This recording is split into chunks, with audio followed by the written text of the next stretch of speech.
I always thought family meant unconditional love until I checked my bank balance that Tuesday morning. The number staring back at me wasn't just wrong, it was impossible. I refreshed the page 3 times before the reality sank in. $47,000 of my savings had vanished. My name is Yara, and I'm the responsible one. The reliable daughter, the one who always said yes when my family needed help. That's probably why I agreed to the joint account in the first place. For emergencies, Dad said. To keep the family safe, Mom added. I was 29, a senior software engineer, and I'd been saving for my own house since I graduated college. I called my father first. No answer. Then my mother. Straight to voicemail. My hands were shaking as I dialed my brother Tristan's number, but I already knew he wouldn't pick up. He never did. The drive to my parents' house took 20 minutes. I found them in the kitchen, Mom washing dishes, Dad reading the paper like it was any other morning. Where's my money? I stood in the doorway, phone clutched in my hand. Dad barely looked up. Good morning to you too, mija. Don't mija me. $47,000 is gone from our joint account. What happened? Mom turned off the faucet, drying her hands slowly on a dish towel. Yara, honey, sit down. We need to talk. No, I don't want to sit. I want answers. Dad folded his newspaper deliberately. Your brother needed help. We handled it. The room started spinning. Handled what? Tristan got into some trouble with gambling debts.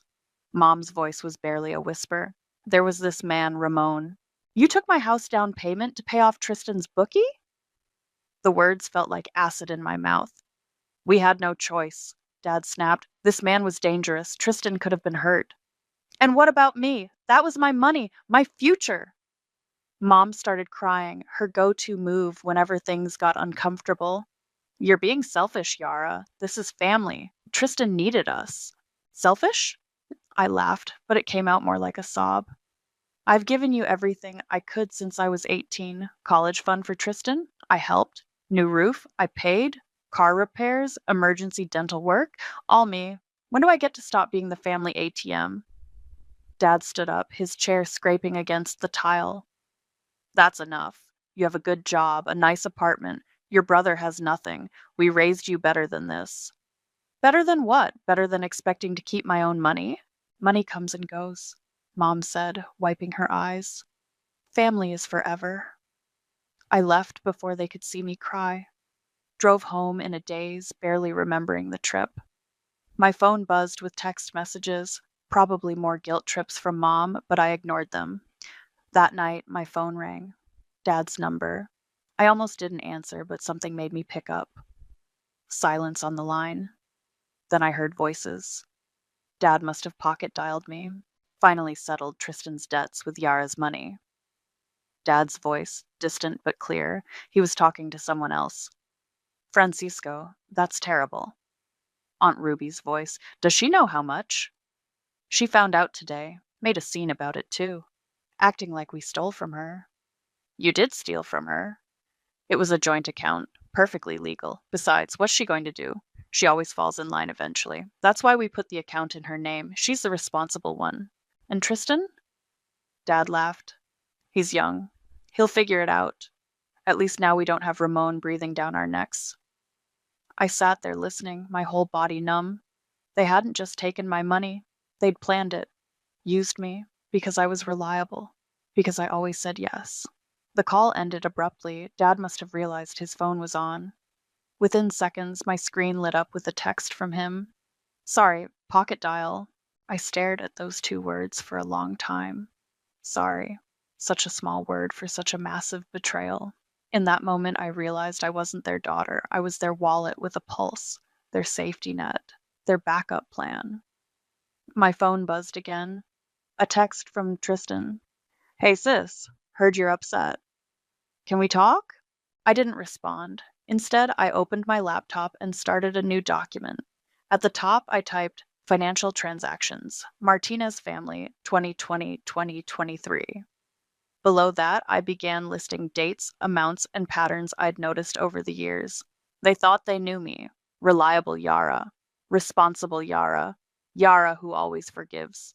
But they had no idea what they'd just created. Because the thing about responsible people, we keep receipts, and I was about to show them exactly how responsible I could be. You're not going to like what I found, I told Fiona, sliding a folder across her desk. 3 weeks had passed since discovering the theft, and I'd spent every free moment building my case. Fiona, my former college roommate turned corporate attorney, opened the folder and started reading. Her eyebrows climbed higher with each page. Jesus, Yara, she looked up. These transfer patterns, they've been bleeding you dry for years. Keep going. I pointed to the last page. Check the signature on that loan document. She squinted at the paper. This is dated 2 years ago. A co-signed personal loan for $20,000? That's not my signature. Shit! Fiona leaned back in her chair. They forged it? Tristan did, probably with Dad's blessing. I pulled out my phone, playing the recorded conversation from last week. Mom's voice filled the room. Just sign it like you did last time, honey. Yara won't mind. Fiona rubbed her temples. You know what this is, right? It's not just theft anymore. We're talking fraud, identity theft, possible tax evasion. I know exactly what it is. I met her eyes. That's why I'm here. What do you want? I want everything they took from me, not just the money, the dignity, the respect. I want them to face consequences for once in their lives. Fiona stood up and walked to her office window. Remember when we were sophomores and that guy stole your research project? I smiled despite myself. You helped me prove he plagiarized it. And he got expelled. She turned back to me. This is bigger than that, Yara. This is family. If you start this fight, there's no going back. No family dinners, no holidays, no reconciliation. They already killed all that when they stole my future. A memory hit me suddenly, standing in my parents' backyard 3 years ago, watching workers replace the roof. I'd just sold my travel fund, money I'd saved for a dream trip to study abroad in graduate school. Mom had hugged me, saying how blessed she was to have such a giving daughter. Now I wondered if they'd use that money for Tristan too. Fiona, I said quietly, I need your help, but I need to do this right. She sat back down, pulling out a legal pad. Revenge is a loaded gun. If you fire it, be ready for the kickback. I'm ready. Okay. She started writing. First, we document everything, every transfer, every forged signature, every recorded conversation. Then we start building the paper trail. My phone buzzed. Another text from Mom. Family dinner Sunday? Tristan misses you. I showed it to Fiona. Don't respond, she advised. From now on, everything goes through me. No direct contact unless absolutely necessary. What's our first move? The bank. She tapped her pen against the desk. That joint account? We're going to have it audited. Every transaction flagged as suspicious. Every gift over the tax-free limit reported. They'll know it was me. Of course they will, but they won't be able to prove it. She leaned forward. Listen carefully, Yara. I can help you, but after this, you don't go back. You hear me? This ends with them facing real consequences. My phone buzzed again. Dad this time. Your mother's crying because you won't answer her texts. Is this how we raised you? I turned off my phone. Tell me what to do next, I said. Fiona handed me a business card. This is Sandra from the bank's fraud division. Call her tomorrow. Express concern about unauthorized transfers from your joint account. Ask questions. Plant seeds of doubt. And then? Then we wait. Let the system do its job. She started making notes. Meanwhile, we'll gather evidence about that forged loan signature. That's your nuclear option if we need it. I thought about all the times I'd backed down, stayed quiet, been the good daughter. All the dreams I'd sacrificed because family came first. All the times Tristan got bailed out while I paid the price. One more thing, Fiona said, looking up from her notes. You need an alibi for what's coming. Start being visible. Go to work events. Post on social media. Let people see you living normally. Why? Because when this hits, your family will try to paint you as bitter and vindictive. We need to show you're just a victim seeking justice. I nodded, standing up. Thank you, Fiona. Don't thank me yet. She closed the folder. This is going to get ugly before it gets better. Are you sure you want to do this? I thought about Dad's laughter on that accidental phone call, about Mom's tears being used as weapons, about Tristan's endless second chances. They raised me to be responsible, I said. Time to show them exactly how responsible I can be. Fiona's smile was sharp. Then let's get to work. Sandra from the bank's fraud division had kind eyes and a voice that could cut steel. Ms. Yara, can you explain why you believe these transfers were unauthorized?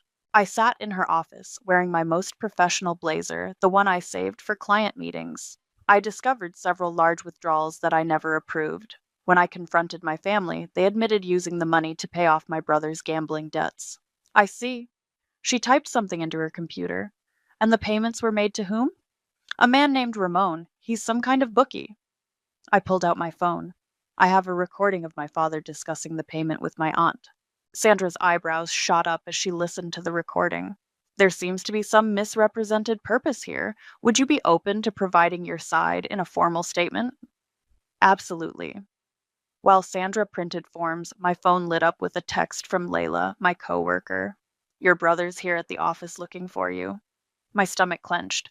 I texted back, Stall him, I'm not there. What exactly are you hoping to achieve here? Sandra asked, returning with paperwork. I want my money back, and I want to ensure this never happens again. She nodded, sliding the forms across her desk. These transfers were marked as gifts to avoid scrutiny, but given the circumstances, we may need to involve other departments. Other departments? Tax compliance, for one. Gifts over $15,000 require proper documentation. These weren't gifts, they were unauthorized transfers to a gambling operator. My phone buzzed again. Layla. He's gone. Said to tell you he needs help with something urgent. I bet he did. After leaving the bank, I drove straight to Fiona's office. She was on the phone when I walked in, but her expression told me everything. Just got off with my contact at the county records office, she said, hanging up. Your parents put up their house as collateral for a private loan. Guess who the lender is? Ramon? Bingo. They used their home equity to secure a gambling debt. Very illegal, especially since Ramon isn't a licensed lender. I sank into a chair. Why would they risk their house? Because they thought they had you as backup. Fiona pulled up something on her computer. Look at this. I found a secondary account under your father's name. It's linked to an offshore bank. A failsafe, I realized, in case everything went wrong. Exactly. And guess what else? She turned the screen towards me. The account was opened the same day they drained your savings. My phone rang. Tristan. I let it go to voicemail. He showed up at my office today, I told Fiona. Don't engage. Not yet. She started typing. We need to document everything. Every call, every visit, every attempt at contact. My voicemail notification pinged. Tristan's voice filled the room. Sis, I know you're mad, but I really need your help. Just one more time. I promise. Call me back. Delete it, Fiona said, but save the timestamp. I did as she said, then asked, What's our next move? We follow the money. She showed me another document. Ramon's operation isn't exactly legal. Once the bank flags these transfers as suspicious, it'll trigger an automatic review. And my parents? They'll have to explain why they misrepresented the transfers as gifts. The IRS doesn't like that kind of creative accounting. My phone buzzed with a text from Mom. Your father's blood pressure is through the roof because of this bank investigation. Is this what you wanted? Fiona read it over my shoulder. Classic manipulation. Don't respond. I wasn't planning to. Good. She closed her laptop. Because tomorrow things get interesting. The bank's fraud division is going to request documentation for every major transfer from the past 3 years. They won't have it. Exactly. And when they can't produce it? She smiled. Well, let's just say the dominoes will start falling. I stood up to leave, but Fiona caught my arm. Yara, remember what I said about kickback? It's starting. They'll try to guilt you, shame you, maybe even threaten you. Are you ready for that? I thought about the text from Mom, about Tristan's desperate voicemail, about Dad's hidden account. They taught me everything I know about responsibility, I said. Time for their lesson plan to backfire. As I walked to my car, another text came through, this time from Aunt Ruby. I know what they did to you. When you're ready to talk, I'm here. I showed it to Fiona, who was walking me out. Keep that one close, she advised. We might need her later. The sun was setting as I drove home, casting long shadows across the city. Somewhere out there, my family was probably having dinner, making plans, thinking they still had control. They had no idea what was coming. The first crack appeared exactly where Fiona predicted, in the tax paperwork. I was at work when my phone lit up with her message. They filed the transfers as gifts. IRS flagged it. Meeting in 20? I found her in her office, surrounded by documents. Your parents filed 6 separate gifts to Tristan last year, she said without looking up. All just under the reporting threshold. Very convenient. Too convenient? Way too convenient. The IRS loves patterns like that. She handed me a paper. They call it structuring. It's a huge red flag. My phone rang. Tristan again. This time I answered and put it on speaker. Sis, his voice cracked. Please, I need to explain. I'm listening. Look, I messed up. I know that, but I'll pay you back someday, I swear. Just, can you call off these investigators? I caught Fiona's eye. She nodded, pressing record on her phone. How exactly did you plan to pay me back, Tristan? I I don't know yet, but I will. You know me, I always figure something out. Like you figured out how to forge my signature on that loan? Silence. Yeah, I know about that too. That wasn't. Mom and Dad said it would be okay. They said you'd understand. Understand fraud? Don't be dramatic. His voice hardened. They were right. You always think you're better than us. The line went dead. Fiona stopped recording. Well, that was helpful. How so? He just admitted to the forgery and implicated your parents as co-conspirators. She added the recording to her evidence file. Plus, it shows a pattern of behavior. They knew what they were doing was wrong. My laptop pinged with an email from Sandra at the bank. Meeting requested. Urgent matter regarding account activity. 20 minutes later, we sat in Sandra's office. She looked grave. We've completed our initial review, she said, sliding a folder across her desk. These transactions raise several concerns. First, the gifts were structured to avoid reporting requirements. Second, we found evidence of possible identity theft. The loan, I said. Yes, and there's more. She pulled up something on her screen. Your father's secondary account? It's linked to a series of suspicious wire transfers. Fiona leaned forward. Money laundering? We can't confirm without a full investigation. But Sandra met my eyes. There seems to be some misrepresented purpose here. Would you be willing to provide a formal statement? About everything? Everything. I looked at Fiona, who nodded. Tell them. For the next hour, I laid it all out. The years of financial abuse, the forged signatures, the recorded conversations. Sandra took detailed notes. One last thing, she said as we finished. We'd like to verify this signature. It lists you as a co-signer in 2021. I felt the room tilt as she showed me the document. Another loan, one I'd never seen before. That's not my signature either. Sandra's expression hardened. That's what we suspected. Back in Fiona's office, my phone exploded with texts. Mom, the bank called your father. What have you done?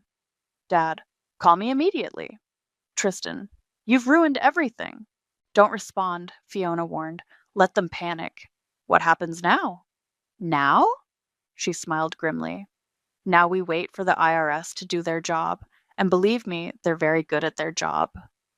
My phone buzzed again. Aunt Ruby, your mother's hysterical. They got a letter from the IRS. Should I feel bad? I asked Fiona. For wanting justice? For stopping them from stealing your future? She shook her head. They made their choices. Now they get to live with them. I scrolled through my photos, finding one from 3 years ago, me and Tristan at his college graduation. I'd helped pay for that, too. You know what the worst part is? I said, showing Fiona the photo. I would have helped him if he'd just asked. Actually asked, not stolen. That's why you're better than them, she replied. And that's why you'll win. My phone lit up with one final text from Dad. We raised you better than this. I thought about all the times they'd used that line, all the times they'd manipulated me with family obligation and guilt. You're right, Dad, I muttered, turning off my phone. You raised me to be thorough, responsible, and methodical. Congratulations. Your lesson worked perfectly. Fiona was watching me. Ready for phase 2? I nodded. Let's show them exactly what their responsible daughter can do. She opened her laptop, pulling up a new document.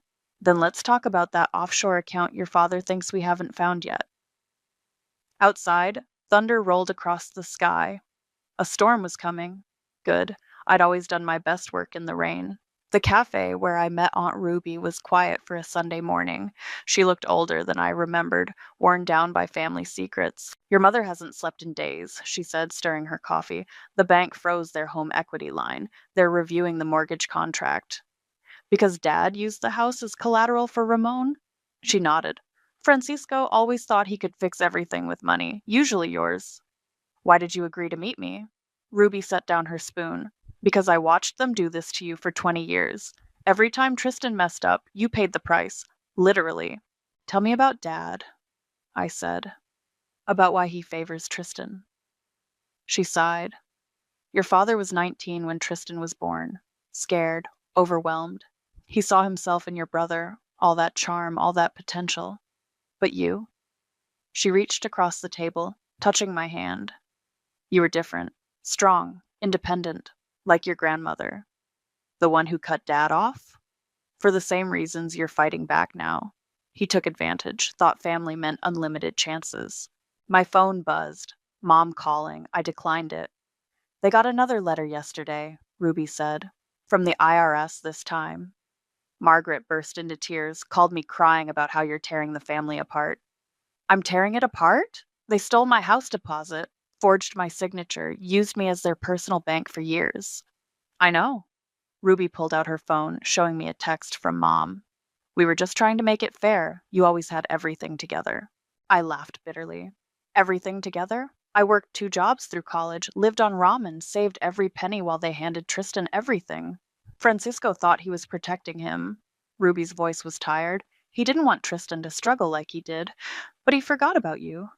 No, I corrected her. He took advantage of me. My phone lit up with another text. Layla. Your brother's here again, looking rough. Does Tristan know? Ruby asked. About the investigation? He knows something's wrong. Keeps trying to see me at work. Be careful, she warned. He's desperate.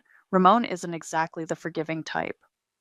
I showed her the documentation I'd gathered, the transfers, the forged signatures, the recorded calls. Her hands shook as she read. This will destroy them, she whispered. They destroyed themselves. I'm just providing evidence. Ruby's phone chimed, Dad calling. She answered on speaker. Have you talked to her? His voice was strained. Yes. And? She has proof, Francisco. Of everything. Silence. Then, tell her to stop this. Now, before she ruins this family. The family's already ruined, Ruby replied. You did that yourself. She hung up, meeting my eyes. What do you need from me? Just the truth. When they ask, tell them what you've seen. What they did. They'll never forgive me. Welcome to my world. As if on cue, my phone buzzed with a text from Mom. We raised you better than this. Family forgives. Funny how forgiveness only goes one way. Ruby muttered, reading the text. They take and take, but the moment you stand up for yourself... I'm the villain, I finished. No. She squeezed my hand. You're the wake-up call they never wanted. Outside the cafe, thunder rumbled.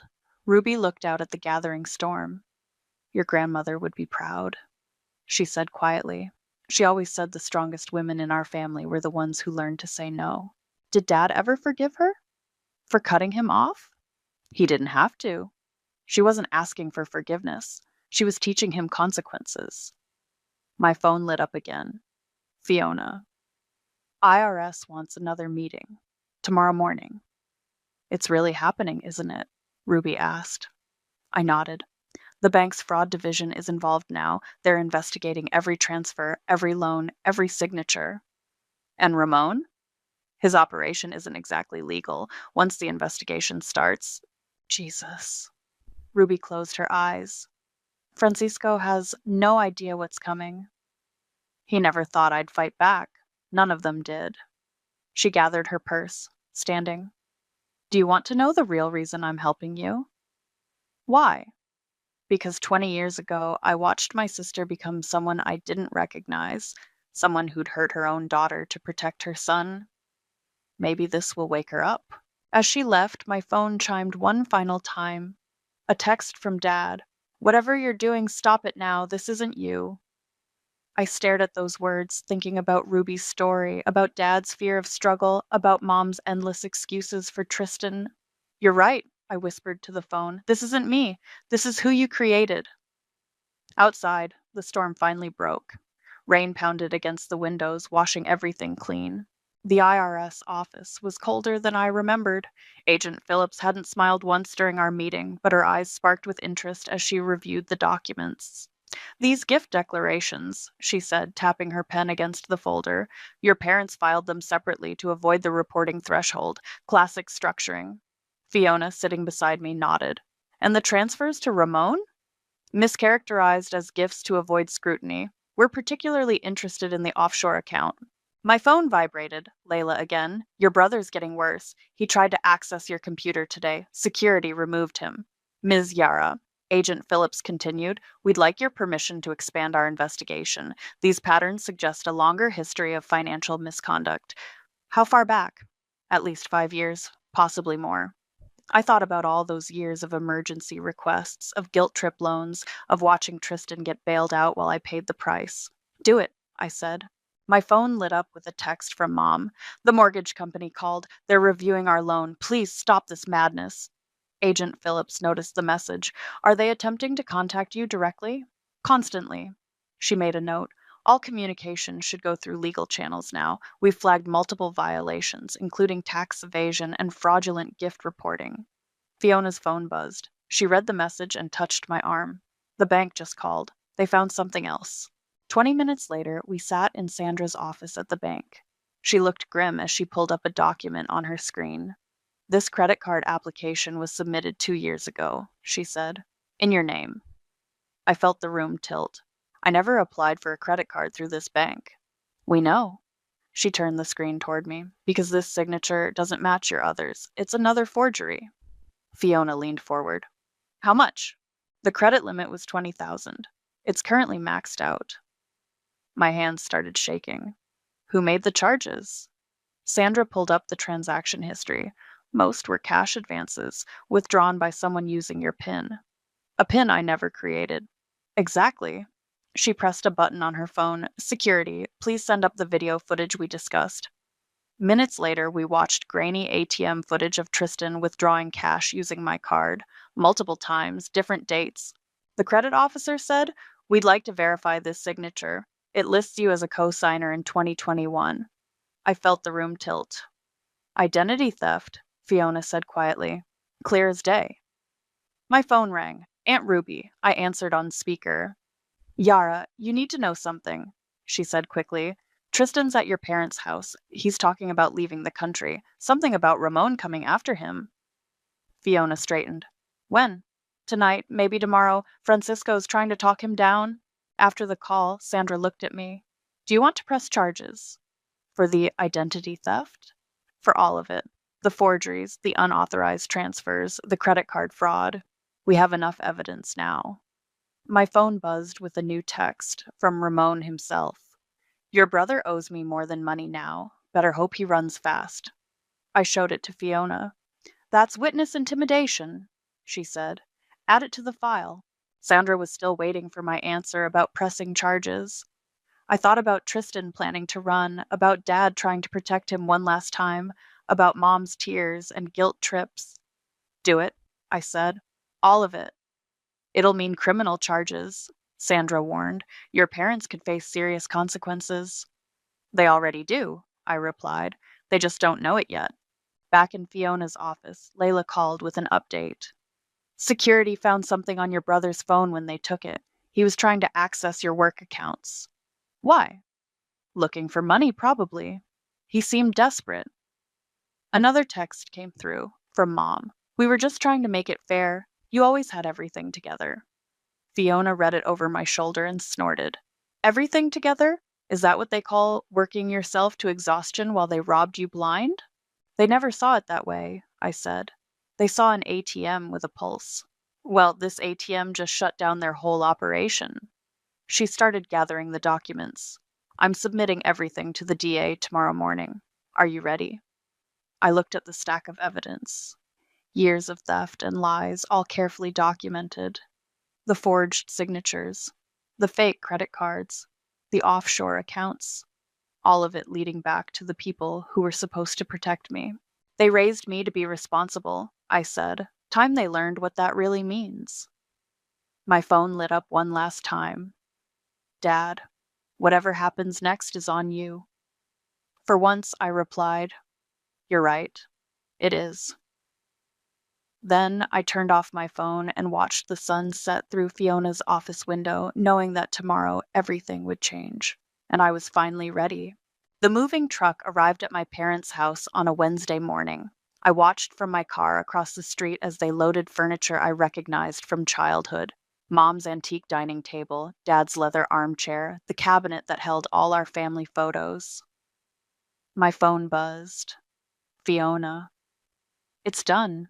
DA filed charges this morning. Identity theft, tax evasion, fraud. Want company? No, I texted back. I need to see this alone. The bank had frozen their accounts 3 days ago. The IRS placed liens on their property yesterday. The mortgage company called in their loan after discovering the illegal collateral agreement with Ramon. It all happened faster than anyone expected. Aunt Ruby approached my car, tapping on the window. I rolled it down. "Tristan's gone," she said without preamble. "Left last night. No one knows where." "And Ramon? Looking for him? Your parents are—" She glanced at the house. "Well, you can see." Mom appeared on the front porch, looking small and lost. She spotted my car and froze. Even from here, I could see her hands shaking as she pulled out her phone. My phone lit up with her message. "Are you happy now?" Ruby read it and sighed. She still doesn't get it, does she? Neither does Dad. As if summoned, he emerged from the house carrying boxes to his car. He looked older, defeated. The man who'd always seemed larger than life now appeared small against the backdrop of his crumbling world. My phone rang. An unknown number. I answered cautiously. "Sis?" Tristan's voice was barely recognizable. "I messed up. Really messed up this time." "Where are you?" "Can't say. Ramon's people are—" "I need help. Money. Anything." I laughed, but there was no humor in it. "You're still asking me for money?" "Please, I'm scared." "So was I, every time you stole from me. Every time they chose you over me. Every time they made me feel guilty for wanting to keep what was mine." Silence. Then, "They were right about you. You're cold." "No, Tristan. I'm just finally warm enough to fight back." I hung up as another moving truck pulled up to the house. This one was from an auction company, here for the furniture that would be sold to pay their debts. Ruby touched my arm. "Francisco wants to talk to you." "About what?" "He says he can explain everything." "I've had enough explanations." Mom was crying on the porch now, watching her life being packed away. Dad stood beside her, arm around her shoulders, looking lost in a way I'd never seen before. My phone buzzed with a text from Fiona. "Ramon's been arrested. Tax evasion, illegal gambling, loan sharking. Your evidence helped build the case." I showed Ruby the message. "Good," she said firmly. "That man destroyed too many lives." Another text came through, from Dad. "I know you're out there. At least face us." Ruby squeezed my hand. "You don't owe them that." "I know." I opened my car door. "But I owe it to myself." Walking across the street felt like crossing an ocean. Mom saw me first, her face crumpling. "Why?" she whispered. "We're your family." "No," I said quietly. "I was your ATM. Tristan was your family." Dad stepped forward. "Everything we did was theft." I cut him off. "Fraud, crime, not love, not family. We were protecting your brother while destroying me." I met his eyes. "Did you ever think about that?" Mom reached for me. I stepped back. "Please," she begged. "We can fix this." "No, we can't, because this isn't revenge." I looked at the moving trucks, the boxes, the dismantled life they'd built on stolen money. "This is rebalancing." Dad's face hardened. "You've ruined us." "You ruined yourselves. I just provided the evidence." My phone buzzed. Fiona again. "Police want to interview your parents today." I showed them the message. Mom started crying harder. Dad's face went pale. "This isn't who we raised you to be," he said. "You're wrong." I turned to leave. "This is exactly who you raised me to be. Thorough, methodical, responsible. I learned from the best." Ruby followed me back to my car. "What now?" I watched as the auction truck drove away with the last of their furniture. Now they face consequences, maybe for the first time in their lives. And Tristan? He'll surface when he runs out of options. He always does. Mom called out from the porch one last time, "Yara, please." But I was already driving away, watching in my rearview mirror as their house, the house they'd mortgaged with stolen money, grew smaller and smaller. On the porch, watching a moving truck carry out their furniture, I murmured, this wasn't revenge, it was rebalancing. And finally, after all these years, the scales were even. To karma, Fiona raised her glass, and the people who help it arrive on schedule. We sat in my new condo's kitchen, unpacking boxes while sharing wine. The closing papers still sat on the counter, ink barely dry. "I can't believe you used the recovered money as a down payment," Layla said, arranging dishes in my cabinets. "That's some poetic justice." My phone buzzed. Aunt Ruby. "Tristan surfaced in Mexico, wants to make a deal with the DA. Speaking of justice, I showed them the message. Fiona smirked. "Let me guess, he'll testify against your parents in exchange for immunity?" "Probably. Some things never change." "Some things do." Layla pointed to the window. "Like your view, much better than that cramped apartment." A text from Mom appeared. "Are you proud now?" I deleted it without responding. She'd sent the same message every week since their arraignment. Dad hadn't contacted me since posting bail. "Have you read the plea deal terms?" Fiona asked, pulling out more wine. "No need. Ruby keeps me updated. Dad's facing tax evasion charges. Mom's claiming ignorance, but the forged signatures are hard to explain away." "And Ramon?" "Singing like a bird to federal investigators. Turns out he had dirt on half the city."